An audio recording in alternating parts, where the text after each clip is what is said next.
안녕하세요. 뉴스마켓의 최리나입니다. 신흥국 위기 속에서도 기분 좋은 차별화 분석을 얻고 있는 한국 증시. 하지만 중요한 기로점에 놓여 있습니다. 많은 변동성이 확대될 수 있는 여지가 있는 9월을 코앞에 두고서 새로운 악재가 부각됐기 때문인데요. 이 새로운 악재 때문에 뉴욕이 간밤에 흔들린 것이 오늘 우리 코스피를 기로점에 서게 만들고 있는 것 같네요. 여기서 같이 흔들릴 것인지 아니면 여기서 비상의 지금까지 왕따 신세를 면할 것인지가 상당히 중요해 보인다 하겠습니다. 우리 코스피의 모습 의외로 괜찮은 편인데요. 잠시 후에 코스피 흐름 짚어드리겠고 이에 앞서서 막판에 하락 반전됐다는 뉴욕 증시의 간밤 마감 상황부터 알아보겠습니다. 자, 다우지수가 다시 1.4로 시작하죠. 15,000선이 붕괴됐습니다. 0.4% 정도 내렸고요. S&P 500도 낙폭은 비슷했습니다. 나스닥 정도가 조금 선전하는 그런 모습이었는데요. 자, 다우지수 산업평균지수 3거래일 연속 반등 좀 노렸습니다만은 음봉 전환됐죠. 장중한 때 15,050포인트 부근까지 올라갔었는데 막판에 하락 전환됐는지 한번 보자고요. 그렇죠. 분봉이 사실상 여기서부터 좀 시작됐었는데 마지막에 이렇게 꺾인 것을 알 수가 있습니다. 초반에 의외로 오르는 모습이었죠. 초반에 지표가 안 좋았는데도 올랐습니다. 어떤 지표였는가? 미국의 7월 내구재 주문이었습니다. 사실 내구재 주문이 어느 정도 보잉 쪽에서 항공기 주문을 좀 적게 하면서 이번 달에 별로 그렇게 기대치가 높지 않은 것은 사실이었으나 생각보다 정말 안 좋게 나왔습니다. 전월 대비 7.3%나 급감했는데 이 같은 급감은요. 전달 대비 급감이 급감을 넘어서서 그냥 감소 자체가 지금 4개월 만이고요. 약 한 1년, 11개월 내 가장 좋지 않은 내구재 주문 지표가 나온 것입니다. 때문에 지금 시장은 조금 걱정하고 있어요. 일단 지표가 안 좋았기 때문에 QE 축소를 당장 9월 달에 못할 것이다 생각하면서 장 초반에 오르긴 했었는데 막판에 꺾인 것은 또 다른 악재가 출현했기 때문입니다. 새로운 악재가 출현했어요. QE 축소와 전혀 관련이 없는 건데 첫 번째는요. 시리아의 내전에 개입할 수 있다라는 발언을 미국의 존 케리 국무장관이 했습니다. 시리아 내전에서 그 생화학 무기를 사용했다라는 것을 용인할 수 없다는 톤으로 얘기를 했고요. 또 한 가지 악재는 미국 재무장관 입에서 나왔습니다. 제이콥 루 재무장관이요. 사실 10월 중순 정도가 되면 미국 부채 한도 거의 목에 다다를 텐데 의회 쪽에서 이거 한도 올려주지 않으면은 미국은 디폴트 위협에 처할 수 있습니다. 빠른 행동을 의회에 촉구하기도 했었었죠. 이 같은 두 가지 악재가 뉴욕 시장 막판 하락을 이끌었다는 분석입니다. 자, 그런데 유럽도 새로운 악재 속에 혼조세를 빚었더라고요. 유럽 주요국 증시 마감 상황입니다. 독일이 0.2% 정도 올랐지만 프랑스는 또 0.06% 거의 제자리 걸음이었지만 어쨌거나 방향을 굳이 따지자면 아래쪽이었고요. 영국은 자체적으로 휴장이 있었습니다. 자, 프랑스는 내렸고 독일은 올랐는데 더욱 심각한 것은요. 문제 진앙지 이탈리아였습니다. 이탈리아 지수가 한 2% 정도 급락했는데요. 이탈리아 전국 불안 문제가 불거졌습니다. 이탈리아 실비오 베를루스코니 이제 전 총리죠. 사실 회임과 횡령과 배임 혐의로 인해서 실형이 완전히 확정이 됐는데 이걸 놓고 이제 지금 어떤 의원직을 어떻게 할 것인가 그걸 놓고 이제 정치권의 공방이 조금 치열한 그런 상황이 되겠습니다. 이탈리아 증시가 한 2% 정도 빠졌는데 잠깐 차트를 한번 열어서 이탈리아 시장 한번 보여드리도록 하겠습니다. 지금 13,600라인 정도 이렇게 일본 증시군요. 이탈리아 증시가 지금 17,700선 정도가 붕괴되면서 간밤에 2% 넘게 하락을 한 모습입니다. 글로벌 뉴스 가운데 조금 챙겨볼 만한 뉴스 두 가지 정도 보고 일본과 중국 증시 분위기 보여드릴 텐데요. 미국의 경제학자들을 대상으로 설문조사를 실시했습니다. 월가에선 사실 3분의 2 정도가 9월에 양적 완화 축소를 할 것이다 라고 내다본 설문조사가 얼마 전에 있었었죠. 한 보름 됐나요? 2주 됐나요? 근데 경제학자 한 200명을 대상으로 설문조사를 하니까 이게 또 다른 결과가 나왔습니다. 9월에 양적 완화 축소 가능성을 얼마나 보십니까? 라고 하니까 10명 중에 한 1명 정도 꼴로만 9월에 테이퍼링이 가능하다. 자산 매입 규모를 줄일 수 있다라고 얘기를 했고요. 나머지 한 30%, 40%, 10명 중에 한 서너 명 정도는 올해 말 혹은 내년 초가 가능할 것이라고 얘기를 했습니다. 우리로서는 숨을 좀 돌릴 수 있는 그런 설문조사 결과였네요. 또 한 가지 아주 중요한 것은요.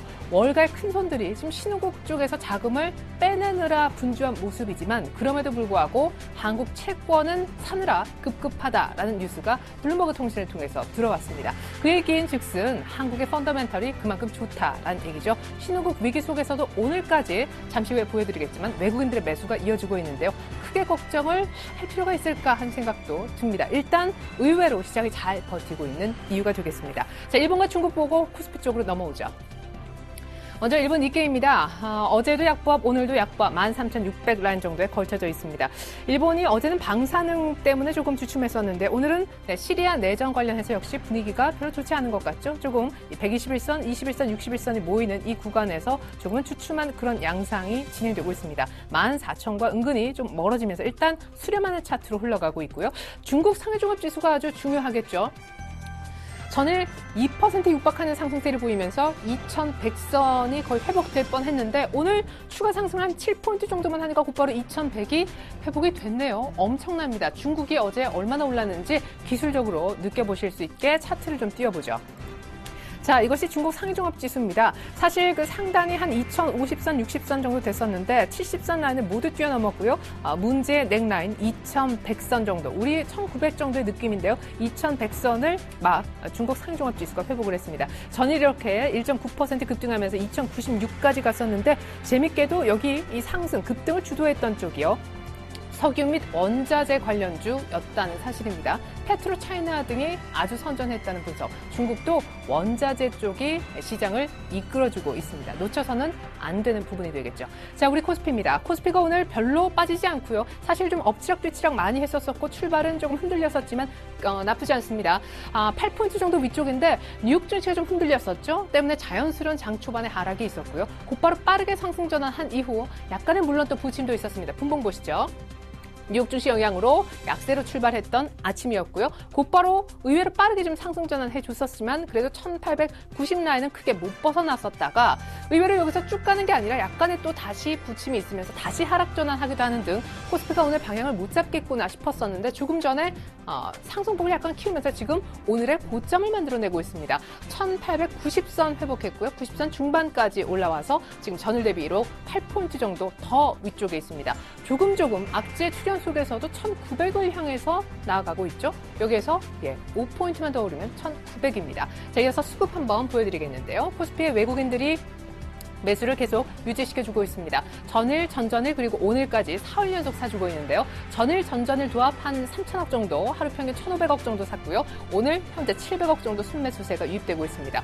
오늘 기관도 계속해서 약하지만 쌍끌이 매수를 조금 형성시키고 있는 모습이 나쁘지 않아 보입니다. 개인은 한 800억 정도 순매도하는데요. 자, 외국인들은 오늘 선물 쪽도 꽤 많이 사주는 거 좋아 보입니다. 선물 쪽에서 먼저 때렸고 먼저 다시 들어왔었죠. 오늘 1,300계약 정도 플러스가 나고 있고요. 요 매수세도 계속 이어지고 있습니다. 이별로 좀 보시면요. 외국인의 현물 쪽 매수는 지금 사흘째 이어지는 그런 모습이고요. 선물 쪽은 12,000계약 정도 팔았다가 현물은 이틀 동안 팔 때 선물은 먼저 컴백을 해줬고 때문에 선물은 4거래일 연속 지금 매수세가 유입되고 있는 중입니다. 잠깐 재밌는 부분은요. 출발 증시 와이드를 통해서 선물 쪽에 아주 잘 보시는 김도영 멘토님께서 오늘 고점 매도하지 말고 사실 좀 저점 매수에 나서자라고 어느 정도 포인트에서 말씀을 해주셨냐면 지금 이게 분봉인데요.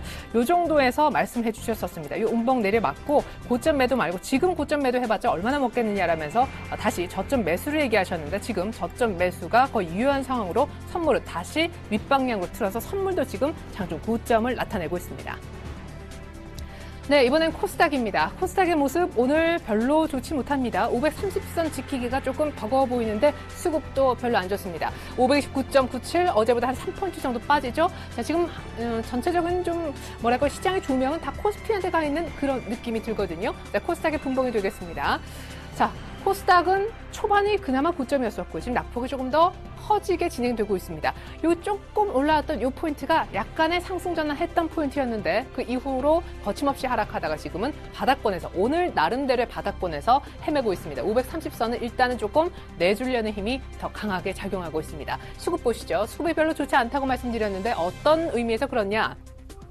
개인이 벌써 360억 정도 순매수하고 있습니다. 전일 종가까지 진행됐을 때 오후 3시까지 장이 열렸던 걸 감안해 봤을 때 400억 이상 샀었거든요. 개인이 코스닥에 400억대 산다는 것은 적지 않은 규모의 매수였었는데 어제도 개인이 나홀로 샀었고요. 오늘도 개인이 나홀로 사는데 이런 수급으로는 코스닥이 못 올라간다라는 것을 오늘 보여주고 있습니다. 기관이 참 소극적이죠. 거래소도 적극적으로 사지 않지만 그나마 산다면 기관은 거래소라는 것이 오늘 좀 드러나고 있습니다. 원달러 환율 흐름 보시죠. 원달러 환율은 오늘 사흘 만에 반등을 주고 있습니다. 1,110원대 중반 정도, 40,50전 정도 오르고 있는데요. 자, 제 컴퓨터 좀 보시면요. 장중한 때 한 4원 정도 오르면서 1,117원을 한번 찍은 포인트가 있었습니다. 장 초반 1,114원, 15원대에서 머무른 것보다는 장중에 한번 약간 더 레벨업은 진행됐다라는 느낌을 주고 있습니다. 10시 반 구간으로 인해서 한 번에 소폭이지만 레벨업이 있었습니다. 지금 미국 쪽에서요. 지표가 별로 안 좋았었던 게 있었죠. 바로 내구재 주문 지표가 안 좋았었는데 이것이 투자자들을 사실은 굉장히 혼돈스럽게 하고 있습니다. 이게 어느 정도 안 좋아야 양쪽 하나 축소가 지연될 거야 라면서 좋아할 텐데 너무 많이 안 좋아 버리니까 이거 어떻게 되는 거지? 경기 회복은 되는 거야? 때문에 달러화가 특별한 방향성 없이 끝이 났었고요. 때문에 우리 원달러는 앞서서 좀 많이 빠진 게 있었었고 어제 사실 저점인 1,112원 정도를 1,112원대 후반을 저점으로 인식했기 때문에 오늘 일단 되돌리는 반등이 나오고 있습니다. 오늘 때문에 아시아 통화들을 좀 변수로 잘 지켜보셔야겠고 더 중요한 것은 제가 여러 차례 어제도 말씀드렸듯이 미국의 2분기 GDP 결과에 따라서 한 시장 크게 변할 것 같습니다. 어제 이틀 연속 좀 밀리면서 1,112원 70전 찍긴 했었지만요. 사실 거래는 굉장히 없었고 완전히 플랫하게 한산한 한 시장의 모습이 나타났거든요. 오늘은 어제보다 조금 나은 것 같은 모습이지만 여전히 관망세는 짙다 하겠습니다. 자, 이번엔 시가총액 상위 모습 보여드리죠. 삼성전자가 오늘 추가적으로 오르면서 130만 9천 원 하고 있습니다. 어제 종가 대비 9천 원 올라서 130만 9천 원이니까 어제 종가가 정확히 130만 원이었었죠. 현대차 1.5%, 와 24만 원대 이제 벌써 안착시키네요. 장중에 더 올랐던 것 같은데 잠시 후에 자동차는 모아서 보도록 하겠습니다. 기아차도 거의 1%, 모비스도 같이 따라가고요. 포스코 좀 조용합니다만 빠지진 않고 있습니다. 나머지 종목 더 보시죠. 오늘 하이닉스가 약간 흔들려요. 2만 7천 원대 약간 들어갔었는데 지금 다시 2만 8천 원대 정도는 복귀를 했습니다. 1% 정도 내림세고요. 신한지주도 조금 전까지만 해도 보합권이었는데 1%대 올라와 있습니다. 오늘 한국전력이 세죠. SK텔레콤과 거의 비등비등하게 2%대 안팎으로 오르고 있습니다. LG화학도 소폭이지만 연중 거의 최고가에서 삼성 SDI와 함께 계속해서 추가 상승을 틈만 나면 모색하고 있습니다. 2차 전지 테마이죠. 자, 삼성전자만 좀 따로 떼서 보도록 하겠습니다. 삼성전자에는요, 지금 외국계 쪽에서 매수 창구 상위 모습이 굉장히 많이 보이죠. 삼성전자 최근에 외국인들이 한 2거래일 연속, 오늘 제외하고 이틀 연속 살 때 가장 많이 샀던 종목이 바로 삼성전자가 되겠습니다. 삼성전자의 코스피에 운명이 달렸다라고 해도 과언이 아닌데 어떤 분은 코스닥의 운명이 또 코스피에 달렸대요. 코스닥은 코스피에 달려있고 코스피는 삼성전자에 달려있으니까 전부 다 삼성전자만 쳐다보고 있다라고 해도 과언이 아니겠죠. 이제 거의 박스권 상단에 왔고 이평선도 슬쩍 이제 보이고요. 131만 원대 여기를 좀 시원하게 뚫어주는 뭔가가 필요한데 그 뭔가가 아주 이슈가 많은 9월 안에 이루어질 수 있을지 그것이 관건입니다. 아직까지 이 구간 속의 반등은 외국인이 주도해서 괜찮은 편입니다. 네, 이번엔 자동차가 되겠습니다. 현대차 무섭죠. 24만 5천 원 뚫었습니다. 24만 원대 들어왔고요.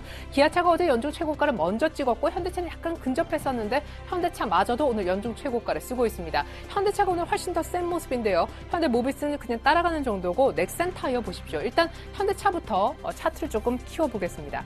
자, 현대차 오늘까지 이렇게 확실한 양봉을 뽑아내고 있죠. 어제 3.7% 부분 파업 속에서도 외국인들의 매수를 어쩔 수가 없이 좀 계속 받고 있거든요. 오늘 24만 1,000원까지 이렇게 찍는 그런 모습이고요. 기아차의 경우에도 지금 6만 거의 5천 원을 바라보고 있는데 주봉상으로 보더라도 7만 원이 조금 보인다 이런 얘기가 있습니다. 그 전에 주봉상으로 한 6만 7천 원대, 8천 원대만 좀 강하게 뚫어주면 좋을 것 같습니다. 현대차보다 약간 기간 조정을 훨씬 더 좀 많이 받았고 현대차는 약간 가파르게 올라온 감이 있기 때문에 기아차가 훨씬 좋다라는 분석도 나온 바 있습니다. 어쨌거나 오늘은 현대차가 더 강하고요.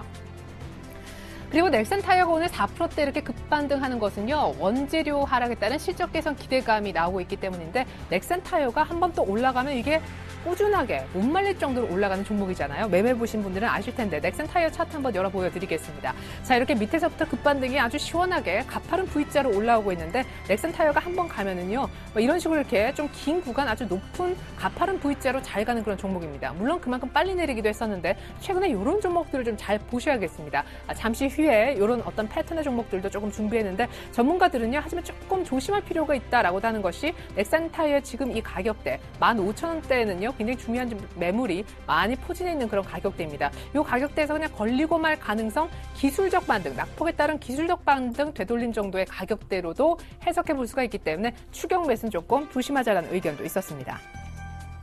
네, 어제 하늘이와도 5% 정도 급등했었는데 오늘 약간 때문인지 눌리고 있습니다. 자동차주 보셨는데 최근에 운수장비 섹터가 강하잖아요. 같이 좀 엮이는 조선주도 준비해봤습니다. 오늘은 현대미포조선이 먼저 좀 시동을 걸었고요. 그 다음이 현대중공업이 따라왔었고 그 다음에 지금 보시는 바대로 대우조선해양도 오르네, 삼성중공업도 오르네, 한진중공업도 많이 오르네, 우와 조선주 많이 오르네 이렇게 되어 있습니다. 지금 조선주가요 계속 유럽 쪽에서도 이제 분위기가 좋지만 물론 이제 경기 회복에 따른 기대감, 시장이 많이 약간 눌리더라도 경기 민감주는 사라라고 할 때 빠지지 않고 등장하는 것이 바로 조선입니다. 조선이 오늘까지도 분위기가 좋고 오늘 새롭게 치고 올라오는 섹터를 굳이 꼽자면 이 섹터가 아닐까요? 바로 건설입니다. 건설. 오늘 GS건설이 벌써 좀 이상하다 싶을 정도의 급등세를 보였는데 나머지 종목들도 따라오고 있습니다. 현대산업이 5%, GS건설은 8%요. 그다음에 삼성엔지니어리 4%대 이렇게 건설주가 또 한 번 이렇게 돌아주고 있습니다. 특별한 이슈는 없지만요. 이번 주에 이제 취득세 연구 인하 관련된 정부의 어떤 방안도 나오게 되죠. 뉴스적으로 본다면 분명히 약간 어느 정도 윤곽은 알려진 호재이지만 호재가 없는 것은 아닙니다. 최근에 좀 조용했던 건설주도 시작한다라는 거 상승을 눈여겨보시면 좋겠습니다. 그 밖에 오늘 한국전력의 상승세가 SKT와 함께 두드러졌었죠. 한국전력은 오늘 장중한 때 3만 원을 찍었었는데 한국전력 3만 원은 중요하죠. 한국전력 차트 한번 열어보겠습니다. 자, 한국전력이 오늘 오르는 이유는요. 9월 정기국회가 열리면 전기사업법이 개정될 텐데 그렇게 된다면 전기료가 합류되면서 전기를 조금 더 받을 수 있지 않을까? 기업 실적이 좋아지지 않을까?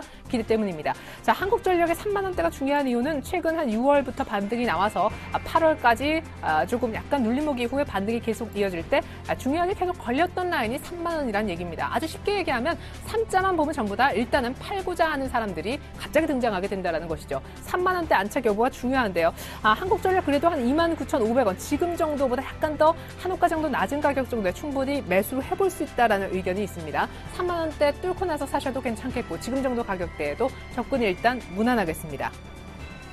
특징주 보시죠. 오늘 STX가 정말 사실 지금 계열사별로 살리기 위해서 아주 회생의 노력을 다하고 있는데 괜찮은 수주낭부가 들려왔습니다. 6만 불이라고 하죠. 아프리카에서 그 식수 사업 그리고 디젤 발전소 관련돼서 유지하고 보수하고 이런 정비 사업을 수주 따냈다고 하는데 급등했었다가 상승폭이 다소 주는 것은 안타깝습니다. 참고로 어제 중국이 이제 소재 원자재 위주로 급등했다고 말씀드렸는데 오늘 고려아연 차트 한번 볼까요? 고려아연이요 어제 한 5%대 급등했었는데 오늘도 이렇게 쑥 올라오면서 33만 원대까지 올라왔습니다. 우와, 이 25만 원대 매매하신 분들은 얼마나 좋을까요? 그렇게까지 못 샀다 할지라도 지금 밑에서 사신 분들의 수익이 어마어마하게 나셨을 것 같습니다. 이 30만 원대 종목으로 말이죠. 오늘까지 한 3, 4거래일 연속 계속 오르고 있네요. 비철금속 쪽 분위기가 나쁘지 않습니다. 도화 엔지니어링은 지금 제로로 돼 있는데 보합권에서 머물고 있을까요? 아닙니다. 거래가 정지됐습니다. 4대강 관련돼서 비리로 많이 엮였었던 문제가 이미 됐었던 도화 엔지니어링인데요. 전 회장은 이미 구속 기소됐다고 합니다. 안 좋은 악재 거래 정지 처분 때문에 지금 그냥 플랫하게 보이고 있고요. 오성 LST가 급락하고 에스텍파마도 급락하죠. 에스텍파마는 100억 정도 BW 발행 때문에 급락하는데 현재 가격대 12,000원 지지가 상당히 중요합니다. 차트 보시는 분들은 당연하다라고 느끼실 텐데 시간 관계상 그냥 패스하겠습니다만 지금 현재 가격대 지키는지 잘 보시고요. 동아지질은 어제 120억 정도 소송 얘기도 있었습니다. 그죠? 소송 얘기도 있었던 데다가 오늘 신규 수주가 좀 잘 안 되는 거 아닌가 부진 전망까지 나오면서 추가 하락하고 있습니다. 거의 지금 신저가 찍고 있기 때문에요. 요것도 신규 매수 싸니까 싼 맛에 사겠다 자제하시기 바라겠습니다. 오성 LST가 지금 9%가량 급락하는 이유는요. 대표이사가 자사주 매도했대요. 때문에 급락하고 있는 것이고요. 디지털 옵텍이 오늘 4% 정도 오르고 있는데 디지털 옵틱이 아까 제가 얘기했던 넥센타이하고 비슷한 차트의 종목들입니다. 한번 보시죠. 그 밖에도 몇 개 종목 좀 준비하긴 했는데 디지털 옵틱은 조금 차이는 물론 있죠. 오늘 윗꼬리가 좀 달렸습니다. 2분기에 사상 최대 실적을 냈습니다. 특별히 휴대폰 렌즈 부분에 있어서 한 400억 정도 실적이 부문별로 의미 있게 나왔기 때문인데요. 오늘 윗꼬리가 이왕지사 달린 거 사실 지금 2만 원대인데 조금 더 싸게 매입해보면 어떨까라고 합니다. 요 이제 2만 1,000원대 요 파란 선 있는 거 있죠. 요 경기선 2만 1,000원대 돌파가 얼마나 이루어지는지가 중요한데 때문에 약간 더 빠지면 지금 사지 마시고요. 오늘 윗꼬리네 지금 사자 하지 마시고 이미 여기 위에 저항을 조금 느끼고 있다는 얘기니까 더 싸게 19,000원대부터 분할 매수해보시면 좋겠습니다. 자, 비슷한 차트 한번 열어볼게요. 실리콘웍스가 비슷한 차트입니다. 지금 이런 모습으로 그려지고 있는데 훨씬 더 강해 보이죠. 충분히 넓게 기간 조정을 받았었고요. 또 하나의 최근에 급등세가 연속적으로 나오는 종목 Y솔입니다. 이런 모습. 오늘 윗꼬리가 좀 달리지만요. 또 하나 종목은 대덕 GDS. 이런 종목들 한번 잘 보시기 바랍니다. 밑에서 왜 올라오겠어요? 스토리가 좋고 수급이 좋기 때문이겠죠. 바닥권을 확인하고 있는 종목들이 여러 개 등장하고 있습니다. 자, 이번엔 테마를 한번 보시죠. 카지노주입니다. 어제는 급등했었는데 9월 정기국회에서 레저세 신설 얘기 나올 수 있다. 또다시 오늘 하루 만에 하락하고 있습니다. 특별히 파라다이스가 어제 5%, 6% 급등했었는데 다시금 내리는 모습 조금 좋지 않아 보이는데요. 하지만 파라다이스의 경우에는요. 잠깐 차트 열어볼까요? 단기 트레이딩 정도는 가능하대요. 어느 정도 하락을 멈추고요. 그 다음에 내일부터 약간 반등을 시작한다라고 했었을 때 오늘 이미 약간 낙폭은 좀 줄여버렸네요. 오늘 좀 저가에 사셨으면 좋았을 텐데 22,000원까지 아주 짧은 트레이딩 정도는 가능하다고 합니다. 이미 오늘 만약 사시거나 물량을 조금 늘리셨다면 22,000원까지만 짧게 보시기 바라겠습니다. 안철수 테마가 어제 난리도 아니었죠. 상한가 갔었습니다. 안철수 부서석 의원이 사실 독자 세력화하겠다. 10월 재보궐선거에서 그런 얘기를 하면서 어제 급등했었는데 오늘 일부 종목은 좀 밀리고요. 일부 종목 정도만 오르는 등 혼조 양상이 진행되고 있고 대표적인 안랩도 1% 정도밖에 오르지 않습니다. 오늘 장 초반부터 이랬던 건 아닌데 상한가를 채 진입하지 못하니까 상승폭이 그대로다 줄줄이 좀 밀리고 있습니다. 줄어들고 있다는 거. 안철수 테마 오늘 좀 시들한 분위기입니다. 오늘 하지만 더 강한 테마가 있습니다. 바로 철도 테마인데요. 정부가요, 북한하고 러시아하고 합작해서 투자하는 철도 프로젝트, 북한이 3, 러시아가 7 이렇게 지분 투자해서 북한에 물류 사업하는 것인데 이른바 나진 그리고 하산 프로젝트라고 하더라고요. 때문에 철도주가 오늘 급등합니다. 상한가 가는 종목은 지금 시각 기준으로 없습니다만 대우 AL이 두 자릿수 급등하고 있습니다. 대우 AL은 이제 좀 급등하고 있는 대하 TI를 기준으로 전문가들이 얘기한 거 조금 전해드리겠습니다. 자, 이렇게 두 자릿수 이상 급등을 했었다가 11.78%까지 올랐다가 상승폭이 확 줄었죠. 1,150원대 아래 지금 1,100원 정도인데요. 이 정도에서는 약간 트레이딩 해볼 수가 있다고 해요. 오늘 춘천 그리고 속초 간 고속철도 추진 얘기도 새누리당 쪽에서 나왔거든요. 철도주가 약간 지금 끼를 보여주고 있기 때문에 대하 TI 같은 오늘 상승폭 많이 준 종목들 경우에는 트레이딩 쪽으로 생각하시되 손절가는 나름대로 몇 프로 정도 되면 내가 자른다. 확실히 정하시고 매매하셔야겠습니다. 테마니까요. 네, 마지막으로 잠깐 코스피 차트 열고요. 시장 팁 드려보겠습니다. 자, 1,850 정도를 저점을 해서 기술적 반등을 의외로 새로운 합세 출현 속에도 또 오늘까지 이어오고 있죠. 아까 제가 이런 종목들이 많다라고 말씀드렸는데 정확히 코스피와 같은 그런 모습입니다. 근데 전문가들은 1,900을 지금 바라보고 있고 그 위에 박스권 상단은 1,900 한 40포인트, 50포인트까지 갈까에 대해서 좀 의견이 갈리고 있습니다. 무엇보다 한국이 이번에 왕따에서 벗어나 백조가 될 수 있는가? 여기에 대해서 의견이 조금 갈리고 있는데 문제는 그 다음 달이 뭐죠? 9월이라는 점이 됩니다. 새로운 악재가 부각된 미국의 부채 한도 협상이 9월에 진행 중이고요. 양쪽 하나 축소될까 말까 9월부터냐 12월부터냐 설문조사가 지금 계속 진행되고 있는데 9월에 FOMC 회의도 우리 추석 때 예정돼 있습니다. 우리 추석 끝나면 뭐가 있는지 아세요? 독일에서 총선합니다. 바로 그 주말에요. 또 메르켈이 이번에 또 계속 이어갈 수 있는지 여부가 결정될 거고 그러면 또 유럽 분위기가 많이 달라질 겁니다. 뭐 일본에는 또 뭐 소비세 인색 여러 가지가 걸려 있는데 그럼 9월에 변동성을 누르고 우리가 갈 수 있는가에 대해서 이제 의견이 좀 갈리고 있는 거죠. 하지만 전문가들이 공통적으로 얘기하는 한 가지가 있습니다. 화면 보고 얘기 이어가겠습니다. 바로 중국을 주목하라라는 것이더라고요. 자, 미국 쪽에서 이렇게 새로운 악재가 출현을 했었고 9월달 예정되는 불확실성이 상당히 많지만 중국 경기가 살아나고 있다. 중국 시장을 봐라. 중국도 원자재 소재 중심으로 올라오고 있잖아요. 중국을 기대 않고 왕따를 탈출할 거다. 미국이 조금 흔들리더라도 하락하는 미국과는 우리 따로 놓으면서 디커플링이 될 것이다 라고 합니다. 자, 그러면 뭘 봐야 되는가? 중국 키워드를 갖고 있는 쪽을 봐야 되겠죠. 역시 경기민감, 철강화학, 조선 섹터에 관심을 갖자라고 하더라고요. 자, 9월달 위기 설도 사실은 있습니다. 위기를 기회로 보자라면서 싸게 매수하자라는 의견도 있는데 글쎄요. 뭐 많은 이슈 중에 제일 큰 건 역시 9월 FOMC가 아니겠습니까? 그 전까지는 조금 매매가 가능하겠고요. 분위기 봐서 약간씩 천천히 사실 필요도 있겠습니다만 한 가지 중요한 것은 신흥국 위기 속에서도 차별화 분석이 나오면서 외국인들이 빠르게 이틀 빼고는 사주기 시작했다라는 것이고 아까 제가 놓칠 수 없는 뉴스로 언급드렸던 월갈 큰손들이 한국 채권을 산다라고 했습니다. 펀더멘털이 좋기 때문에 이제 왕따, 미운 오리가 아니라 백조를 부상할 수도 있습니다. 두드러지게 한국만 오를 수도 있다는 거 생각 한번 해보시면 좋겠습니다. 이상으로 뉴스마켓 저 오늘 시황 분석은 마치겠습니다.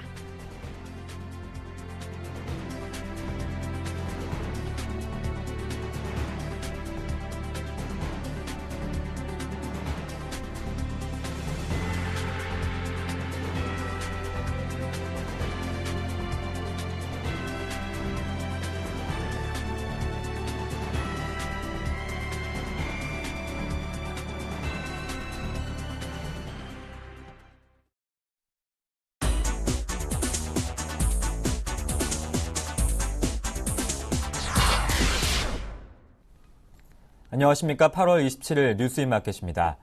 현호석 경제부총리 겸 기획재정부 장관은 오늘 최근의 신흥국 금융 상황으로 인해 한국 경제에 대해 지나치게 불안해하는 것은 바람직하지 않으며 컨티전시 플랜을 재점검하는 등 철저히 대비하고 있다고 말했습니다. 현 부총리는 몇 차례 글로벌 금융 외환 위기를 통해 배운 중요한 경험은 우리 경제에 대한 과신이나 무사한 일은 경계해야 하지만 근거 없는 불안감도 바람직하지 않다고 말했습니다. 그는 해외 주요 IB나 외신 등은 모두 우리 경제의 기초 체력과 대외 건전성이 양호하다는 점에 주목하고 경상수지 흑자와 외환 보유액 등 외화 유동성이 풍부하고 단기 외채 비중도 사상 최저 수준이며 재정 건전성도 양호하다고 덧붙였습니다. 현 부총리는 정부는 대외 불안 요인이 국내 금융시장 및 실물 경제에 미칠 영향을 최소화하기 위해 국내외 경제 금융 상황을 예의주시하고 있다며 관계기관의 시장 정보와 인식을 실시간 공유하고 컨티전시 플랜도 재점검하는 등 철저히 대비 중이라고 밝혔습니다. 올해 한국 영화 누적 관객 수가 다음 달 1억 명을 돌파할 가능성이 커지고 있습니다. 어제까지 올해 한국 영화 관객 수는 8,500만 명을 돌파했습니다.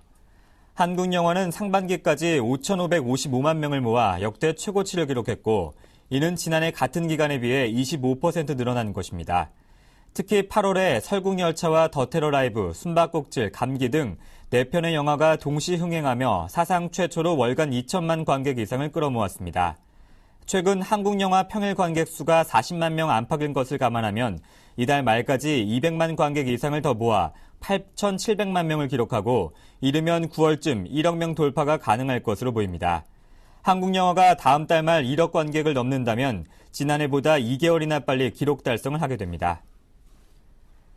내년부터 국가 핵심 기술에 대한 관리 감독이 대폭 강화됩니다. 산업통상자원부는 정부 지원을 받아 개발된 국가 핵심 기술 보유기관 등록을 의무화하는 내용을 담은 산업기술 유출 방지 및 보호에 관한 법률 일부 개정안을 입법 예고했습니다. 국가 핵심 기술 보유기관에 대한 관리 감독을 엄격히 해 해외 기술 유출을 사전에 막겠다는 취지입니다. 보유기관 등록을 회피하면 1,000만 원 이하의 과태료를 부과한다는 조항도 신설됐습니다. 개정안은 법제처 규제개혁위원회의 심의와 국회 심의 등을 거쳐 이르면 내년 6월 본격 시행될 전망입니다. 올 추석 사례상을 치르는 두부들의 한숨이 깊어질 것으로 보입니다. 어제 기준 한우와 채소, 조기 등 16개 주요 제수를 뽑아 합산하면 총 57,100원이 듭니다. 이는 지난해보다 5.5%가량 더 비싼 것으로 참조기와 달걀 등이 크게 올랐습니다. 또한 굴비를 상에 올리기도 만만치 않을 전망입니다.